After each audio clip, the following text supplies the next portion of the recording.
Welcome to Writing in Politics with Robert Schenkkan. I am Deborah Murad. I am the Executive Director for DG Copyright Management, and this panel is sponsored by DG Copyright Management in participation with the Dramatists Guild's Political Engagement Month, which is the month we're in logically all together across the nation. Before we jump into the discussion, I just wanted to tell you a little bit about DG Copyright Management because it's a newer company. It might not be a name you've heard a lot about. We are an intellectual property and estate consultancy, and we manage the works that are left to the Dramatists Guild and to its related organizations, so the DLDF, the Foundation, the Lilies. We are, unlike other organizations that manage property, we are a public benefit corporation. So what that means is that we're allowed to put higher value on a public purpose, place higher value on public purposes than we do have to place on other economic considerations. And for us, that is authorial intent. We look at the author as the core part of what we're doing to build our programming and to build our organization around the author. And how do we do that? How do we value authorial intent through the work we do? We try to get to know our authors as well as we can. We ask for statements of intent. We want to know what you think about your work. How do you see it as something that needs to change over time? How do you feel about the characters and their genders? Is that something that you would change over time? Or would you prefer to keep your work static? We want to know so that we can properly manage the work in the future, and this is what makes us unique. We also are very, very fortunate because we have a subcommittee of the Guild Council that is available to make authorial decisions for us. So I won't be making your decisions. You're going to get the top playwrights, lyricists, and composers of the time looking at your work, looking at the questions that are being asked, and making the right type of decisions in line with what you've already told us. So we also have a growing legacy program because it's really important to us to remember and to give back to the folks that are being so generous with their work. And that's something that's ongoing. It's something that needs to be maintained. Legacy is something that has to be crafted. It's something that has to be thought about all the time. And that's a large component of the work that we're doing. If you're interested in our programs, I hope you'll give us a call. If you're interested in estate planning generally, check out our website too. We have a lot of resources on there, whether or not you're interested in enrolling with us. But if you have questions about, well, how would this affect my any tax consequences, or I want to leave money to a beneficiary, well, that's stuff we can talk about, and we can come up with a plan that certainly works for you. What I will say is that if you are somebody that truly values the Guild and its organizations, if you want to become intertwined with them, if you want to support their programs for the next generations, and know that you are going to be championed for generations and generations to come, this might be something that you want to look into. So please feel free to contact us. Where do I sign up? Yeah, go to thank you, Ralph, you're right, thedgcm.org. Is where you could find out all of our information, and there is a form there, our initial inquiry form. Fill it out and somebody will get back to you. I will get back to you. So you know exactly who's calling you back. So when I actually heard we were celebrating Political Engagement Month at the Dramatists Guild, I was looking through our catalog, and of course I didn't have to go very far to get hit in the head with a big notification that I had someone incredible to participate in this conversation. And who better to participate in this conversation than Robert Schenkkan? He is a Pulitzer Prize winning, Tony Award winning, Writers Guild Award winning, 3-time Emmy nominated writing author. He writes for film, if you saw Hacksaw Ridge, he writes for television, he writes for stage. In this context, what thrills me is that he wrote all the way. He wrote The Investigation and Building the Wall. This is someone who is so, writes in such an interesting way, right? Because he's writing about politics, and I want to know more about that. That's why you guys are all here. You don't want to hear me talking. But to lead our conversation, we have the very wonderful Ralph Sevish, who is our co-executive director at DG. He's my former boss, still my bossy pal. So, but what you might not know about Ralph is he's actually the founder of DG Copyright Management. This really came as an idea from him, and he's an officer of our company. So we keep good company. But let me pass this off to Ralph, and we will of course take questions along the way. I know I have a few already that came in. If you have questions for Robert about his work, about the craft, about anything that's comes up for you while you hear him talking, please throw it into the Q&A, and we will try to fit them in as best we can. And otherwise, I will pass it off to you, Ralph. Thank you, Deborah. Deborah Murad has just recently been named the executive director of DGCM. That's what we call DG Copyright Management. You have to have an acronym, otherwise you're not really a thing. So she's jumped in with both feet, and we're really happy with what she's doing. I'm also really happy that Robert Schenkkan is with us. And I got to know Robert a little bit. We've had lunch occasionally, and he's a council member and a steering member. So I've gotten to know him better. And I'm always so impressed with the integrity of the man and the work. So Robert, let's talk about political plays and political theater. First of all, there's an adage that all theater is political. We can address that, but if we say yes, all theater is political, then we have nothing to talk about for the next hour. So let's take it as a given or not, and move past that to try and define, is there such a thing as a political play? And if there is, how is this different than a play about politics? Or is it different? Sure. Well, so let's, we're going to narrow this down a little bit with the understanding that this is an issue over which people will have very different opinions. Politics is essentially activities associated in making decisions in groups or power relations between individuals. Political play, to me, is one which seeks to challenge or buttress contemporary political structures or theory. That is a little bit different than a play about politics. A play about politics is simply a play which is set, whose plot and story is set in a literal world of politics, either formal or informal. In that, with those two definitions, All the Way is both a political play and a play about politics.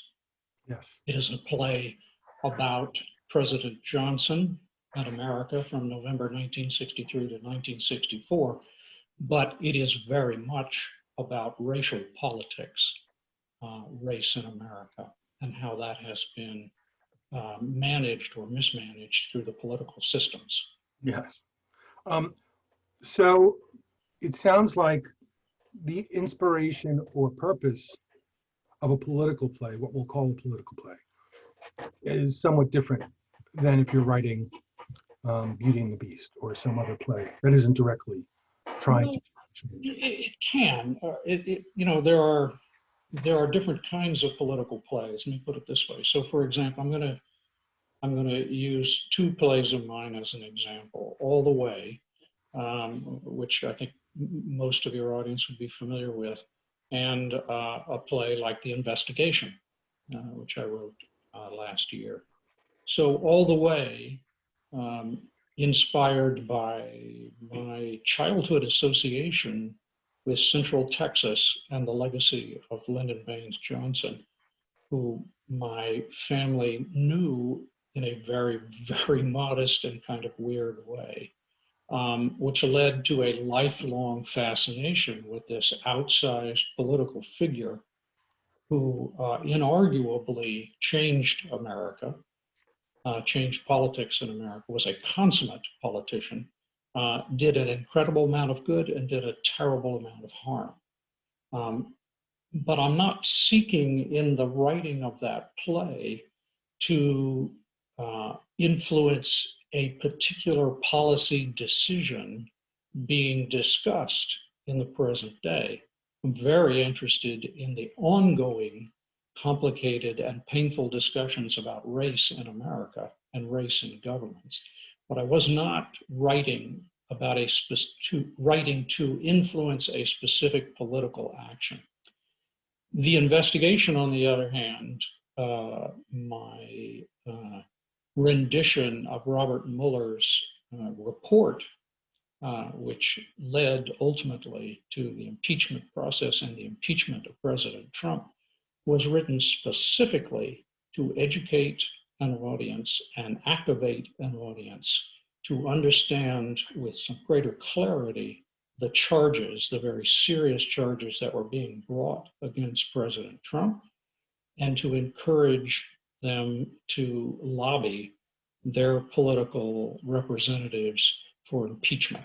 And that's the distinction between the two plays. So both are political plays, but the investigation has a very, very specific and targeted political action associated with it.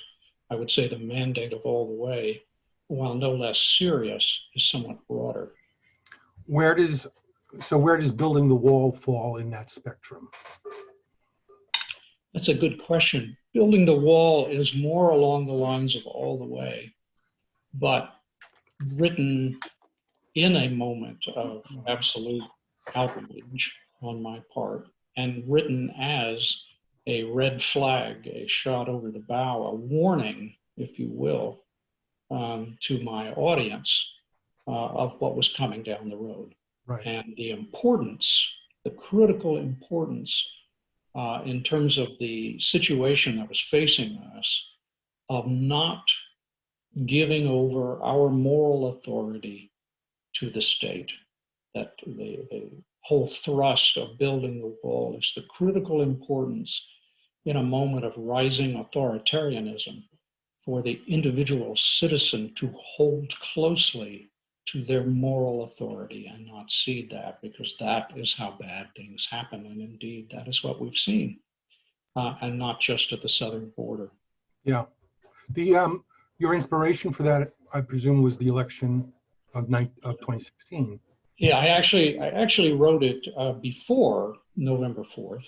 I wrote it in October because I was already so alarmed by the rhetoric, the deliberately incendiary and racist rhetoric of the then Republican candidate, soon to be president of the United States. And I had recently, within the past year, read a book called Into That Darkness, which is the only, it's the only in-depth interview we have with an individual who ran one of the major death camps in Nazi Germany. And it's an extremely illuminating insight into how an ordinary individual can find themselves, can lead themselves into extraordinary, indeed tragic circumstances. And so that was very much in my mind as I was listening to the what passed for political debate in 2016, and inspired this dystopian play about a very possible near future. I first came to your work when I saw the Kentucky Cycle on Broadway, and frankly, it was a life-changing experience, and I thank you for it. And I don't think I ever told you that. It's not specifically talking about politics, but it, in my view, is a very political play. Very political play. And indeed, I've always talked about the Kentucky Cycle as my response to the Reagan-Bush years, and in particular to a rhetorical trope of President Reagan, the Golden City on the Hill speech, and this constant hearkening back to a golden past, which if only we could, get rid of these terrible liberal policies, we could return to a golden age of America. And I thought, well, Let's look Let's at talk about that. it. Let's talk about that golden age. Let's look at the process of history, or how events become history. Who tells that story, and how that story gets told. It's very much also inspired by a quite accidental excursion I took into Eastern Kentucky several years earlier, in which I had for myself, my naive self, a really shocking encounter with poverty and environmental degradation that I had not been exposed to before. It was quite shocking and eye-opening and infuriating, and made me want to understand what had happened. So out of all of that, the Kentucky Cycle was born. And so it is very much a political play, very much so. But all of them have very different forms. All four of those plays have very different structures, very different approaches to political issues, very different purposes. They seem to have been inspired in different ways. Let's talk about process.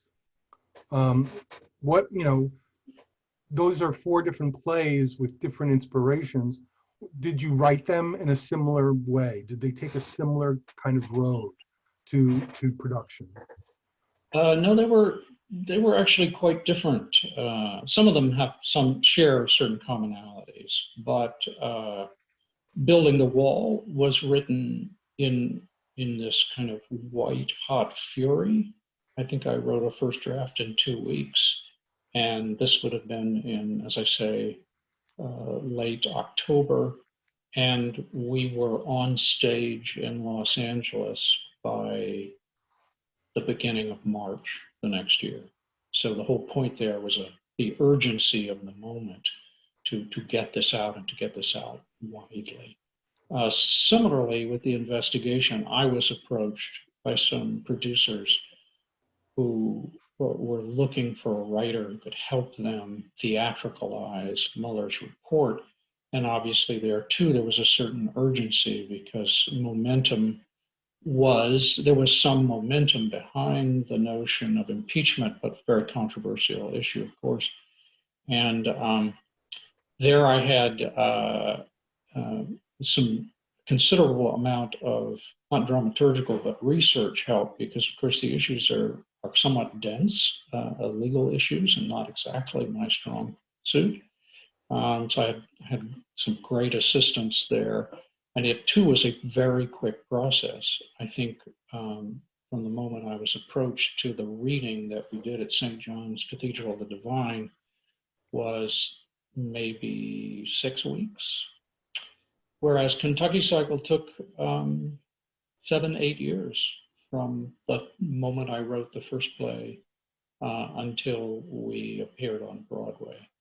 All the way had a much shorter trajectory in that I was again approached, this time by Bill Rausch at the Oregon Shakespeare Festival, who was putting together something that would then come the American Revolutions Project, and asked to commission me to write a play on any subject of my choosing, so long as it had to do with moments of great change or impact in American history. And I had been carrying this itch to write about Lyndon Johnson for a very long time, and I leaped on this opportunity. And I think we workshopped various iterations of All the Way over a period of maybe 16, 24 months. And then, because I had a date, I asked for a date because I wanted to put that kind of pressure on myself to really get this out there. Writers need deadlines. This writer needs deadlines. I don't know. Me too.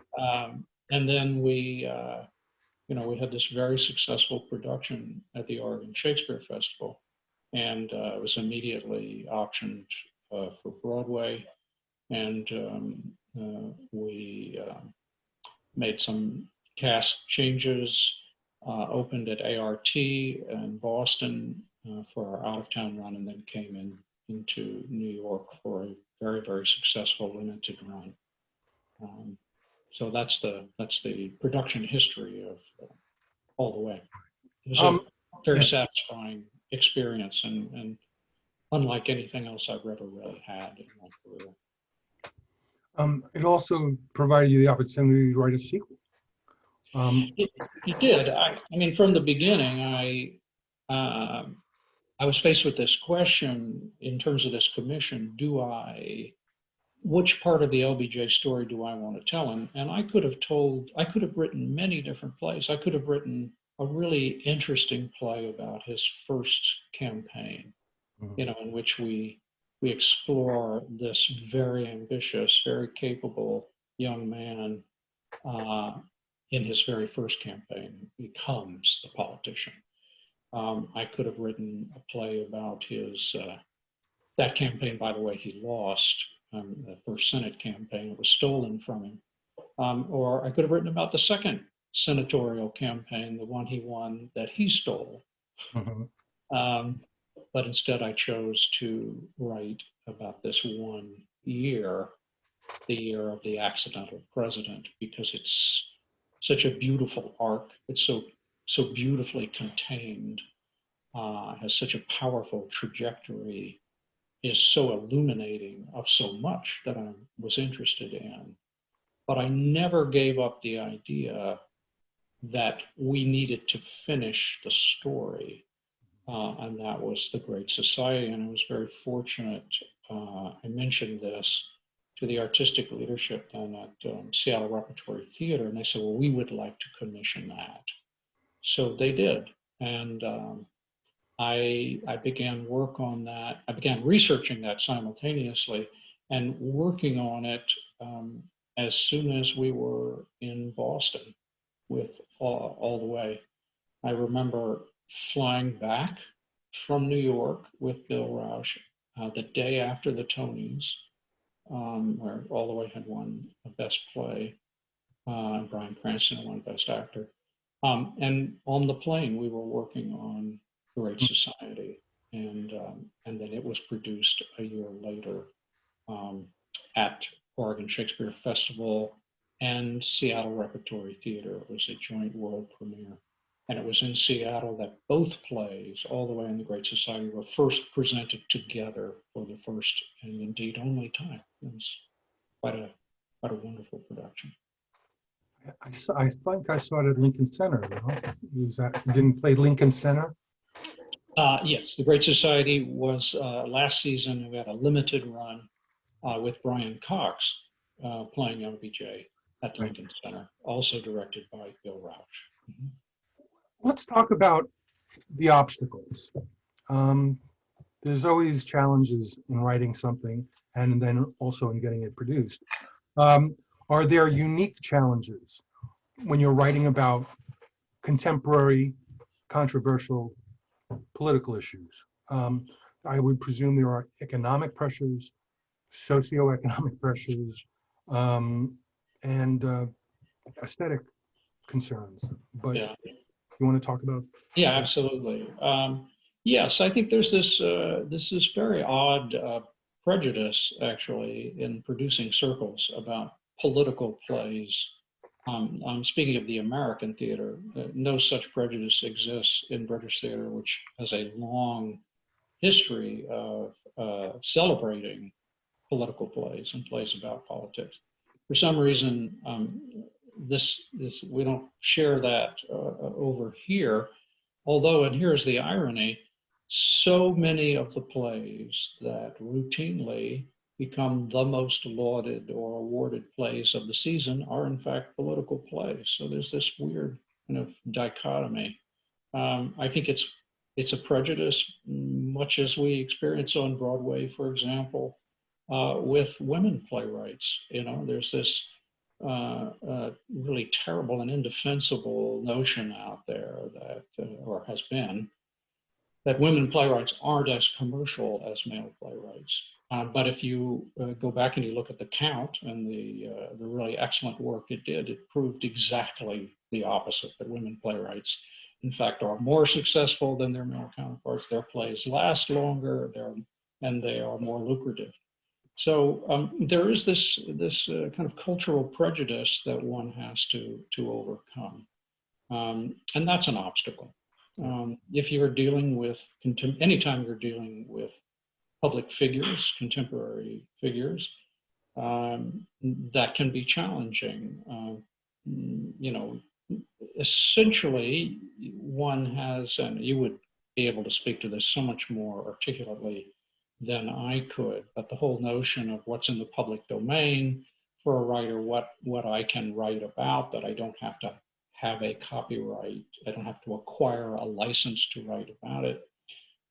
That's one whole legal issue, but the social issue, not the legal issue, but the social issue that follows that is, when you're writing about real people who lived or may still be living, you're going to, it doesn't matter what you do or how you come at it, not everybody's going to be happy with that.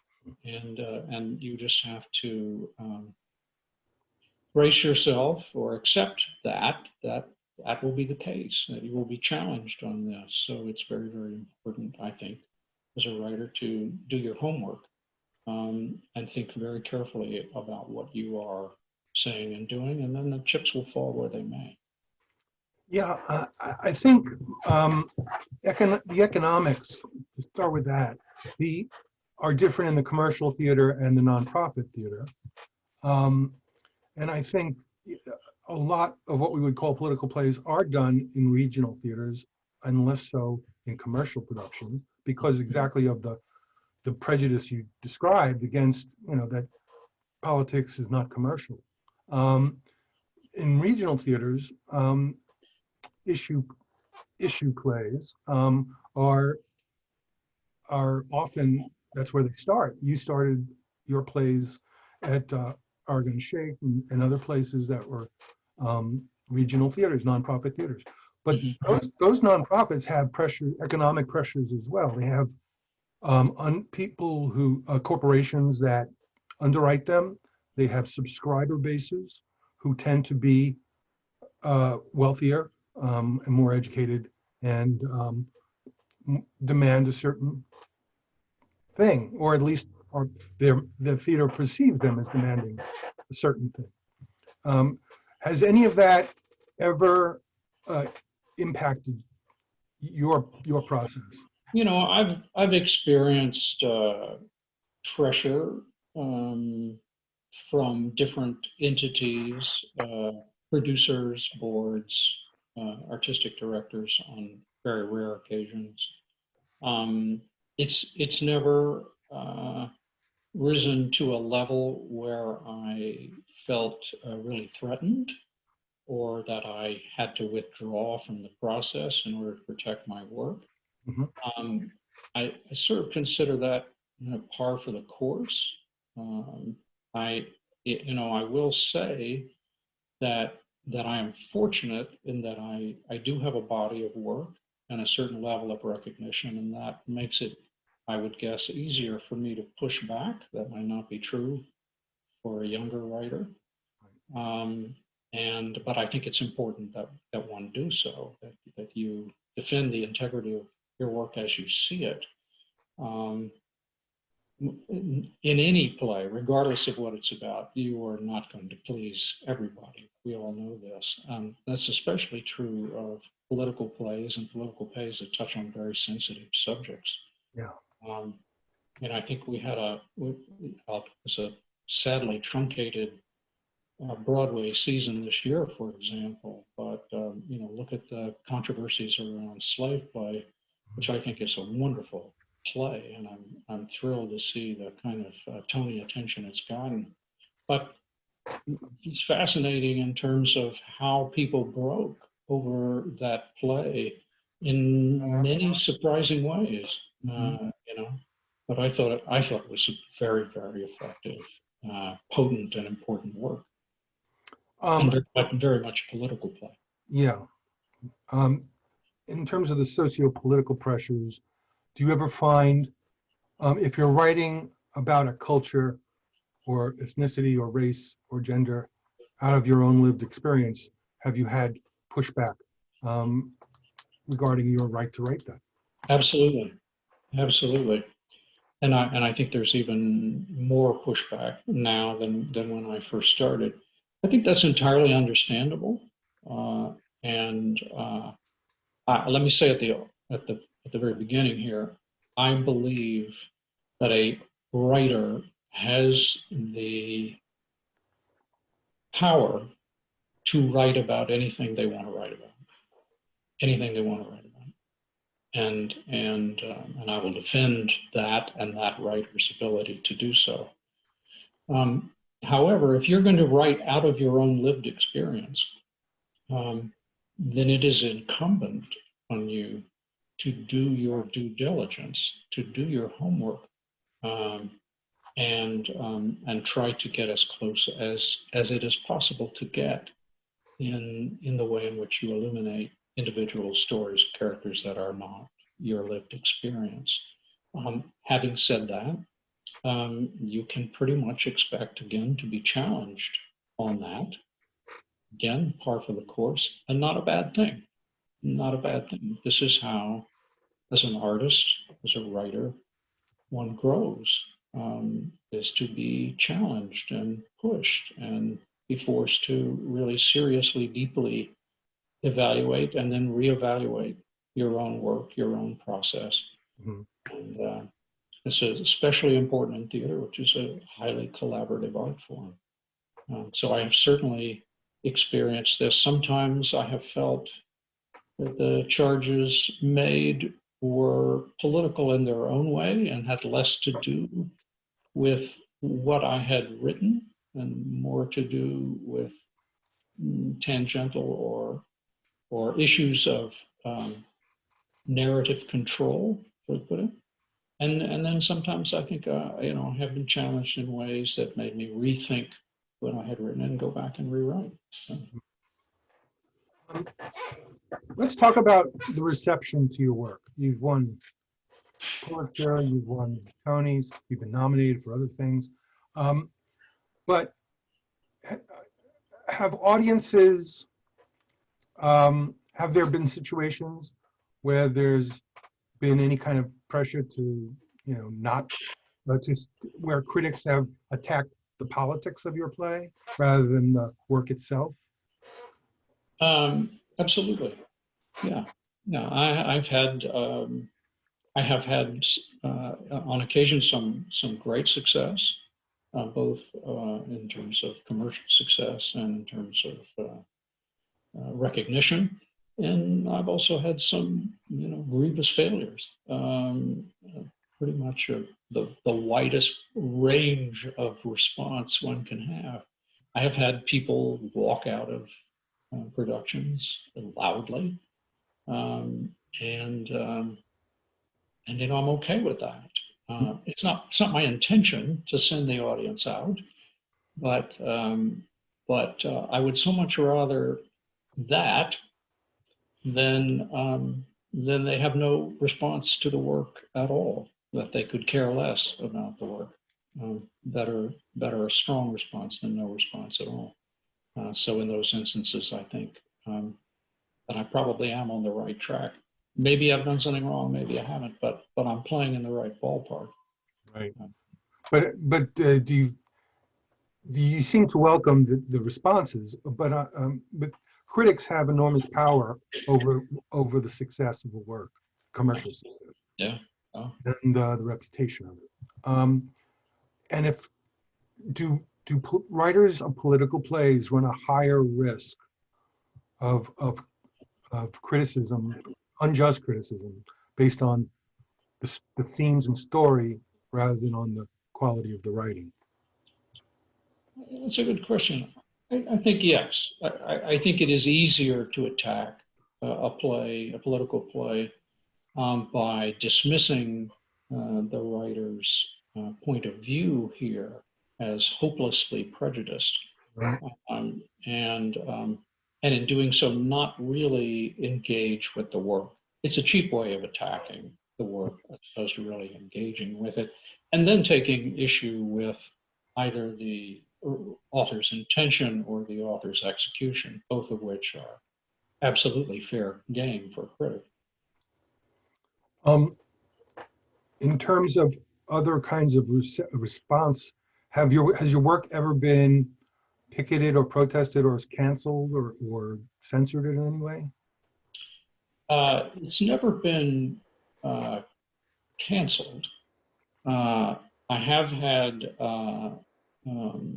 protests, and Kentucky Cycle, interestingly enough, received some very acute response from certain segments on Eastern Kentucky in terms of how I had presented the region and the people. Oh. It was fascinating to me. I felt at the time that this really had less to do with my being an outsider writing about this, which was part of what the attack was, and more to do with what I was actually saying, sort of kill the messenger. I was really intrigued a year ago to watch a similar reception to a book called Hillbilly Elegy, which was attacked in some cases by some of these same peoples and groups on precisely the same grounds, despite the fact that the author of Hillbilly Elegy is a Eastern Kentucky native, born, bred, and raised in the region. So to attack him for the story he was telling was a little ironic, I thought, given that the charges against both of us seemed uncomfortably similar. So yes, I have had that experience. Have I been censored? No, not that people may have, without my permission, of course, changed my work or altered my work, but anytime I'm aware of something like that, I of course, through the Guild, insist on those revisions and changes being corrected, as is my authorial right. Right. Let's talk about legacy. Deborah mentioned legacy, authorial legacy.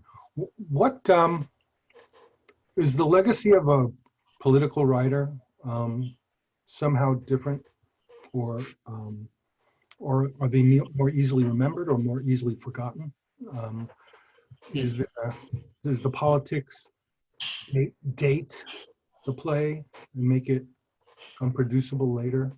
Well, in that sense, yes, that is certainly possible, particularly the more narrowly designed the play is. So, for example, The Investigation. I don't see a big life for this in the future, especially if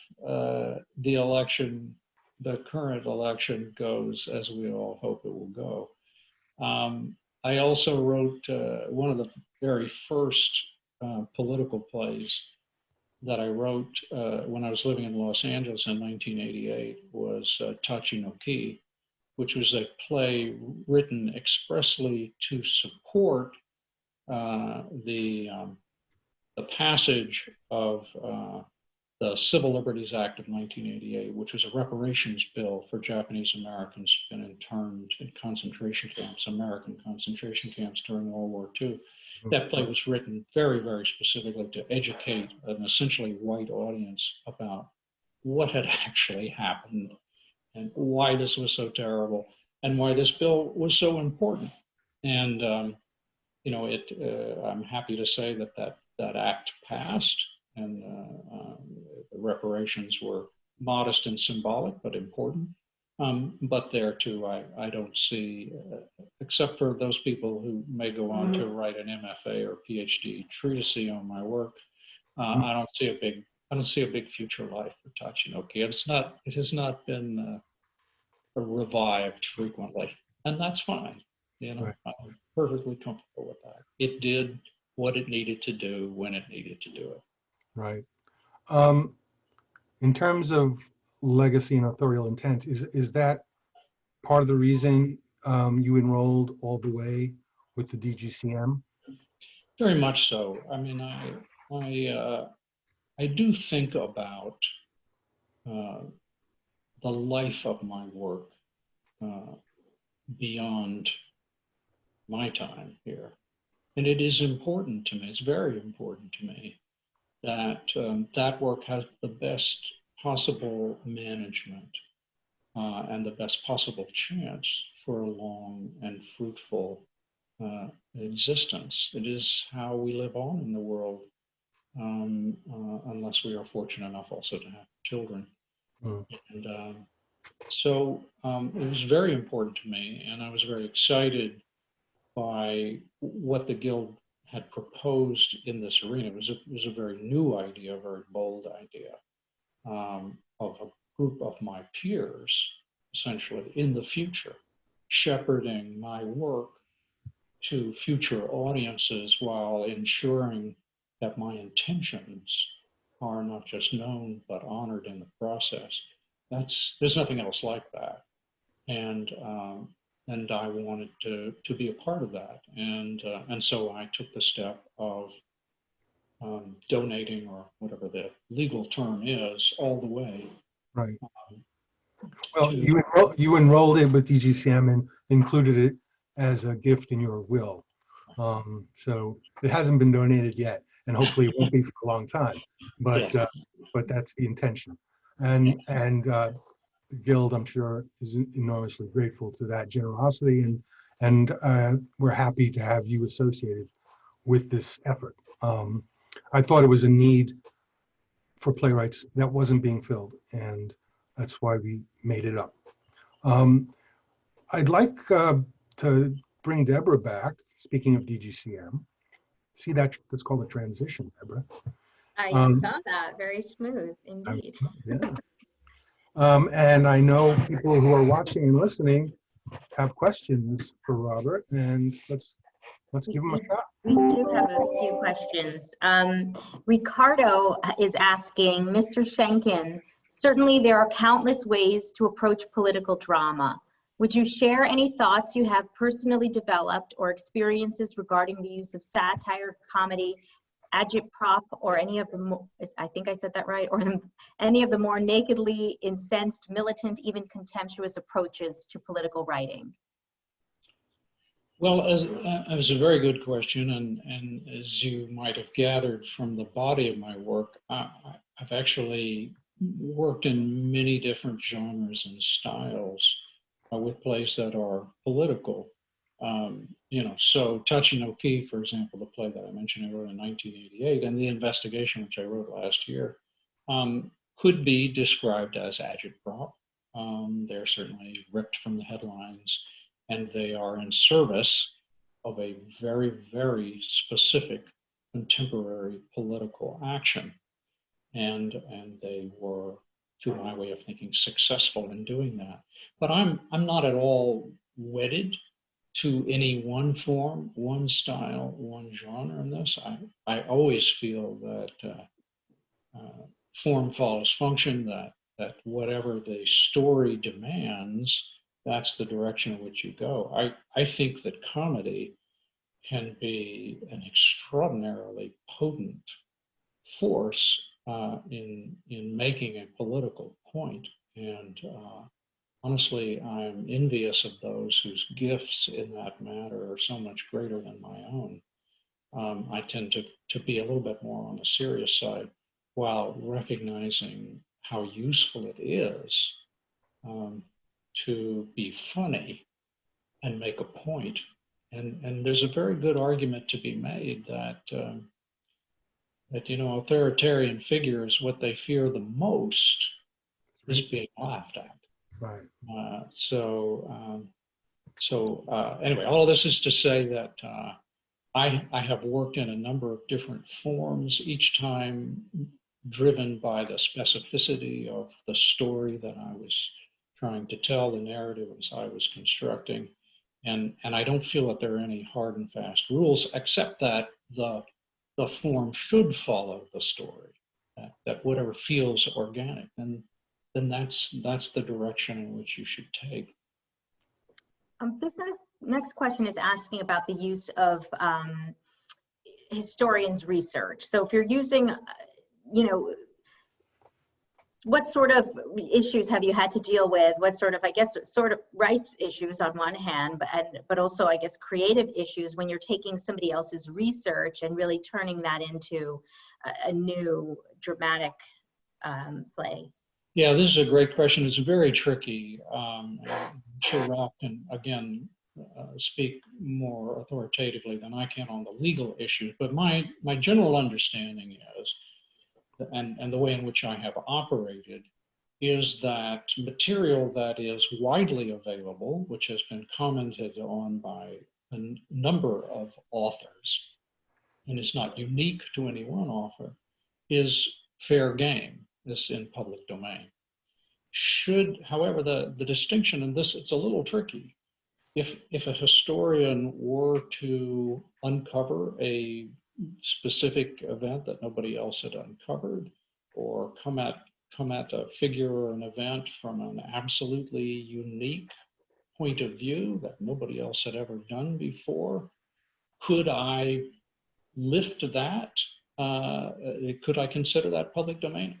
I don't think so. I would feel uncomfortable doing so, but I'd love to hear Ralph speak to that, because it's a critical difference there, I think, but not always a clear difference. Right. Yeah, let's talk about, you know, real people as underlying rights in a play. There is no copyright in ideas. There is no copyright in facts. To the extent biographies or histories are compilations of facts, even unique facts, that are only reported by that one scholar or reporter. They can be commented on and discussed in a play. What you cannot take, even in a nonfiction work, even in a documentary work, is the method in which that narrative was expressed. You can't take the touch and feel of the work, the structure of the work, and any of the actual expression that's used to express those facts. If you're lifting, you know, language from a biographer, that's an infringement. If you're talking about plagiarism, right? That's right. Essentially plagiarism. Yes. Right. Plagiarism can be copyright infringement, but if you're plagiarizing a public domain work, it's not copyright infringement, but it's still plagiarism, and there are rules against that in academia and in society. So, but there is no law against that. If we have a whole bunch of articles and seminars on the real person in your play and what that means and what are the implications. I mean, the issue, how does it regard the right of privacy? How does it impact defamation? These are all issues you need to consider. The right of publicity is it's a commercial right you have in your name and likeness. These are all factors that need to be considered other than copyright. So you can talk, if you have specific questions, you should call a business affairs desk, and we'll get back to you and talk about it. We have another question here about writing process. Jared is asking you, how much outlining is part of your writing process, especially with larger sprawling pieces like All the Way? Do you outline first? Do you dive into scripting right away? What does that process look like for you? Yeah, a good question. Again, my process here varies according to the kind of material I'm working with. So, for example, All the Way, which is heavily based on historical fact and follows an actual chronology, although I take liberties with it. Let me be clear about that. In order for me just to keep track of all the different characters and the different groups and their interactions as the play moves forward, I did find it necessary to outline.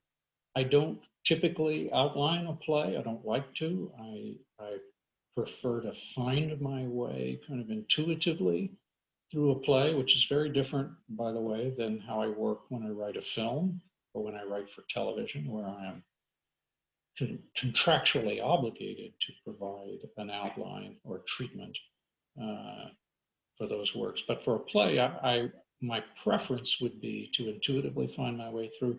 But some works, complicated works, like All the Way or The Great Society, or the Kentucky cycle, where I was tracking, in this case, fictional characters.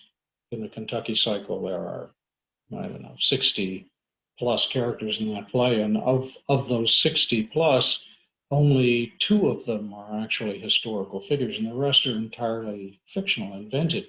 But nonetheless, to track these people, these familial relationships, these tangled familial relationships over 200 years, and make sense of that, I did have to sit down and actually really think this through in a very schematic fashion and create an outline, which I would return to periodically and change.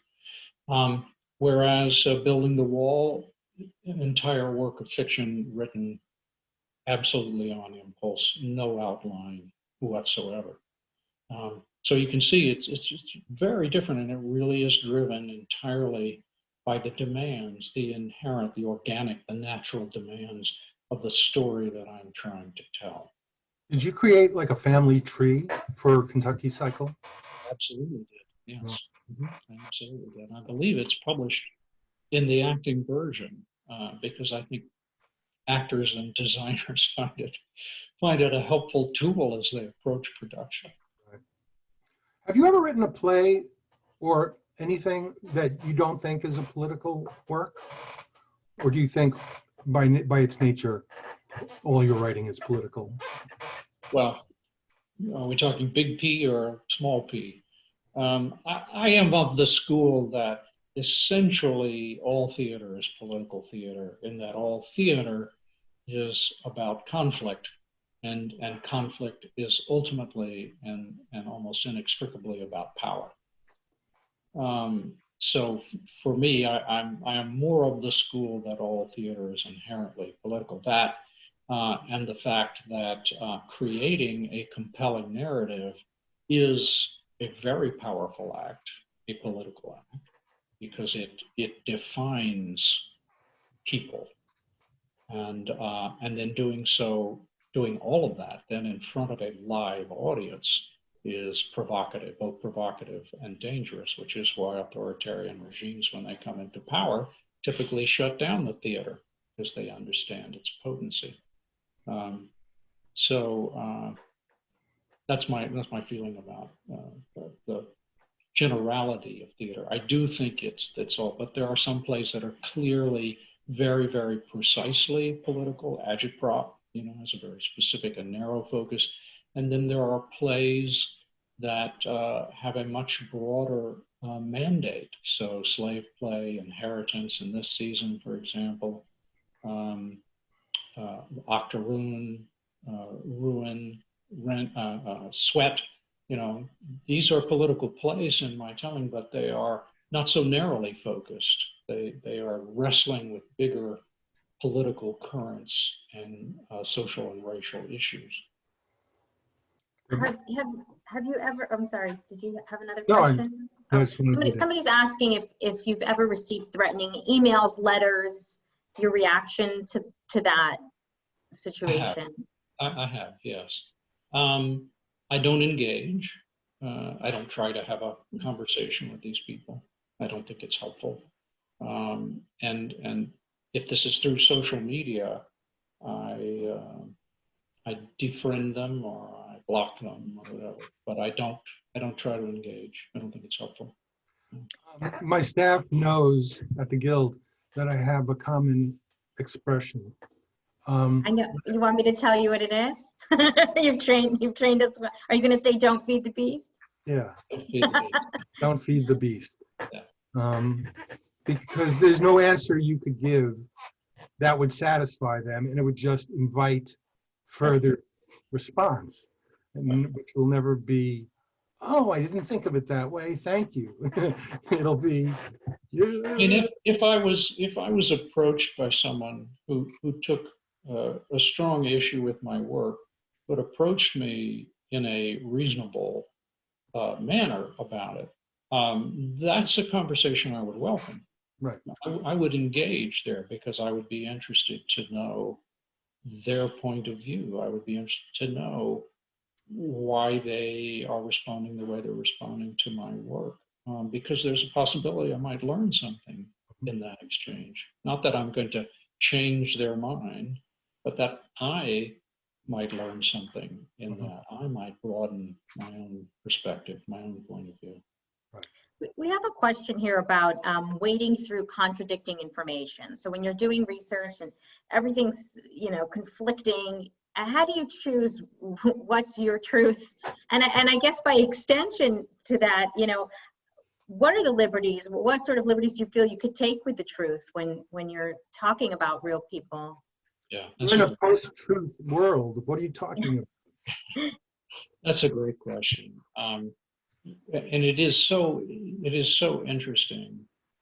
People it's very human to think that, everything is black and white, or that what I believe is the absolute truth. And those people over there are crazy. They don't know what they're talking about. And it doesn't take but a little bit of rigorous engagement with the history and the writing of historians to realize how complicated events and people are, and how much honest disagreement there can be, even over seemingly obvious facts. That's a very humbling kind of experience, but one well worth having. So how does one choose then? You do the best work you can to understand the situation, the individuals, and the events involved. And then you think about it and you come to your own conclusion. Because ultimately, of course, that's why people are coming to the theater to see your play, is to see your point of view. They want to know what you think about this. The second half of that question, the notion of taking liberties. I'm always very clear when I talk about my work, when I write about my work, to say that I am not a historian. I am not a documentarian.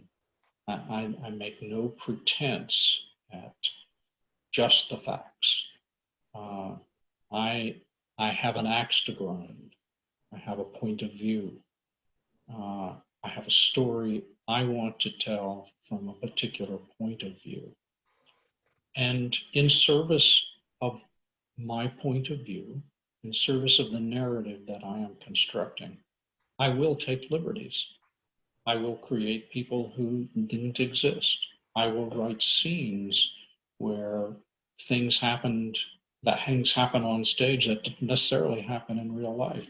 I will create dialogue for real people that I know for a fact they didn't say because I'm writing it. I think all of that is fair game. I would say that the rule of thumb that I try to adhere to as scrupulously as I can is this: that while I can make these changes, I can alter the facts or I can create new facts. What I can't do and what I don't do is take a historical personage and have them behave or do something we know is completely out of character for this individual, that they could not possibly have done, would not do. That may not seem like a very narrow rule, but I think it is meaningful. I suppose the exception here, of course, would be if your writing is comedic and particularly more towards the extremes of comedy, then that's unacceptable given the context of the form of satire, or a very broad comedy that you're drawing.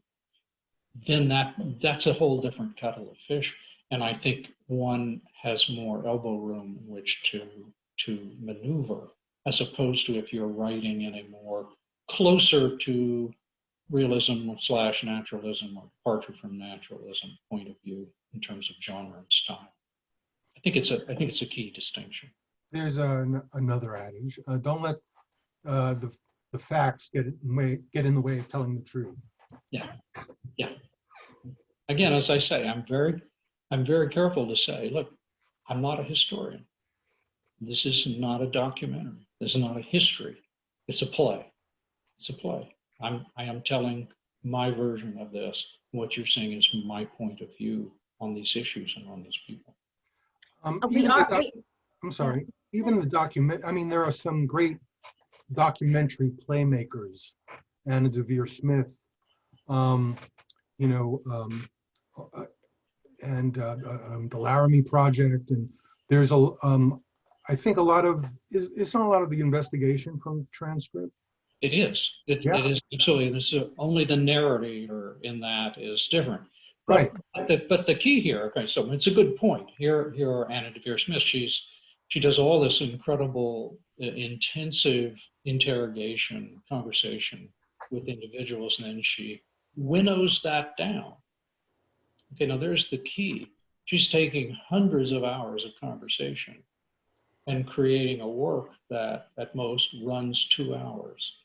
That means you have left a lot off the table. And the minute you leave things out, you are changing the narrative. So while one can say that she is using the literal words of these people, she's also choosing which of those words to use and putting them together in a context which changes or illuminates their meaning. Again, she's a very, very skillful author, and there's a documentary-like feel to it, but it is also it's also processed intensively through her own point of view and her artistry. Yeah, even documentaries that pretend towards nonpartisanship or, even-handedness. The editorial, the editing process is an editorial process, and you're expressing a view just by which things you include and which things you exclude, and in what order you place them and juxtapose them.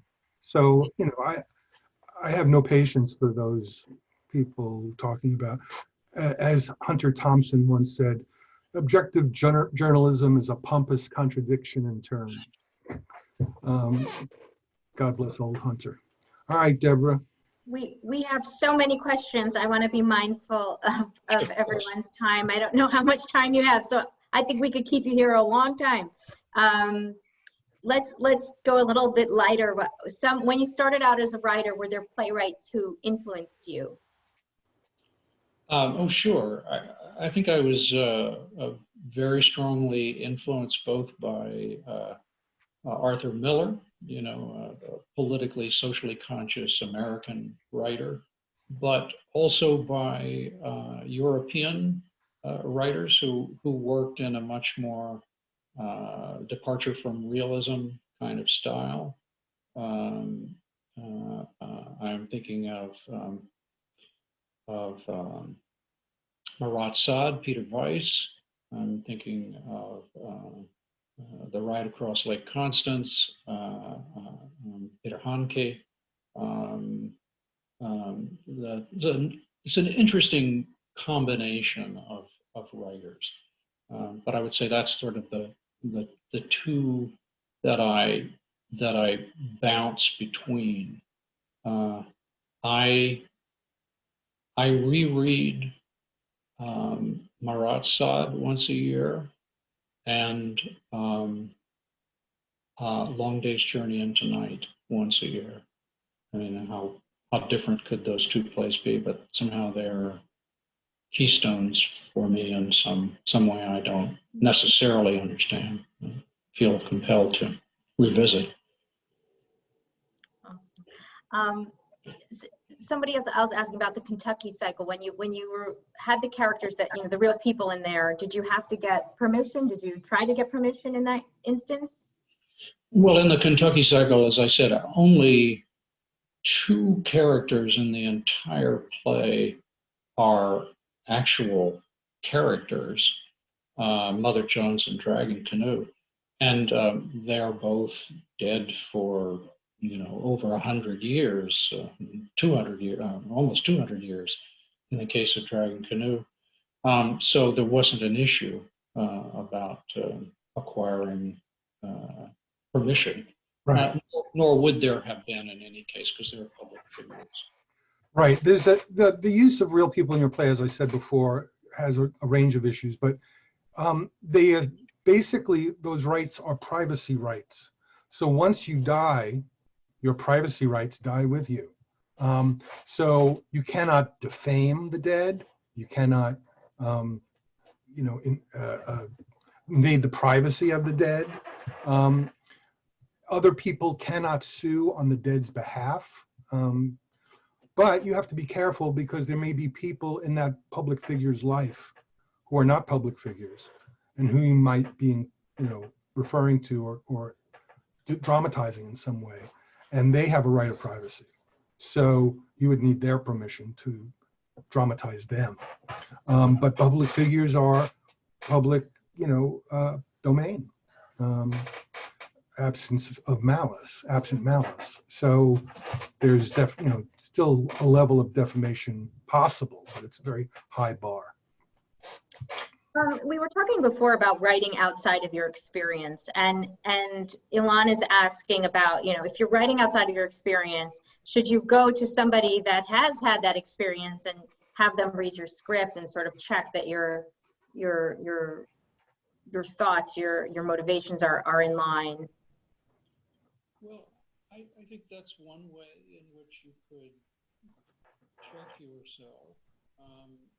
I'm less inclined. I'm very careful about who I share or work with, particularly early in the process, and it's really only a handful of people that I deeply trust. You know what? I'm having trouble hearing you all of a sudden. Yeah. Suddenly, Robert's hard to hear. I really want to hear what you just said too. Yeah. I'm sorry. Let me repeat that. I'm out here in the Wi-Fi. Can you hear me? Not very well.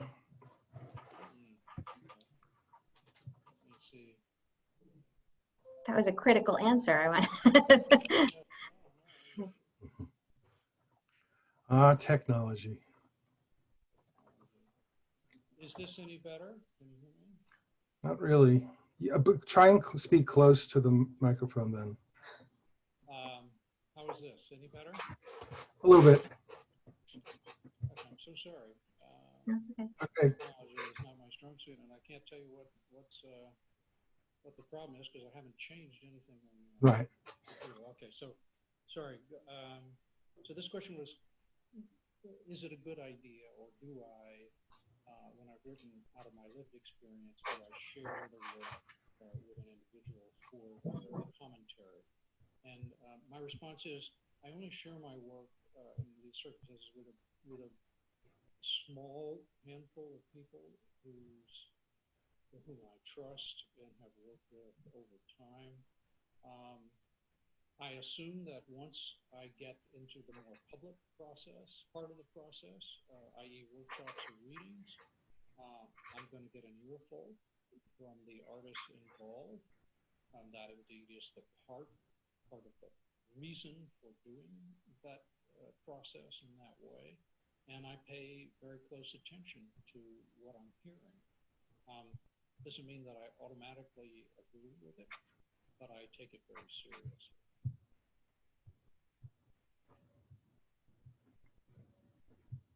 I can't hear you. Deborah, I was actually muted. Can you hear me okay? I think people are having a little difficulty, but I just want to ask this one last question. I'm going to combine two. They're asking, do you ever feel you're preaching to the choir?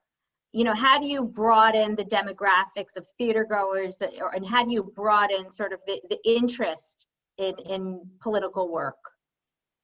This is a great question, and certainly something that we struggle with in theater, I think. It is entirely possible that I am largely preaching to a choir.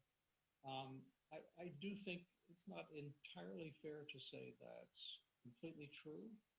I certainly try to be fair in the way in which I present my arguments, that I try not to set up any straw dogs. I try to give individuals in my plays, and I think of them as individuals, the full measure of their humanity. But I'm aware that that can be a challenge, and that I may not necessarily move the needle very strongly with people. I think if I can raise a question in somebody's mind, because again, I'm not, as a writer, I don't like to be given answers in an evening of theater. What I like to be given, or like to walk out with, is a series of provocative questions. And I think if I can do that, then I've done my job. That may or may not change someone's mind, but it has planted a seed, and it's allowed them, if only for the briefest of moments, to step outside of their normal comfort zone and consider their life and these issues from somebody else's perspective. And I think that's always a good thing, an honorable thing. On that note, that was a nice note to maybe end this discussion on. I thank you for staying over time. the questions. I'm sorry we couldn't get to all the questions. These are great questions. And you can always, if you have any of the rights questions, please do write into the help desk. And what an honor it is to be able to write in a question to you directly. What an opportunity. So thank you so much for being here, sharing with us. And hopefully we will get you to do it again sometime soon, because this was actually truly fascinating.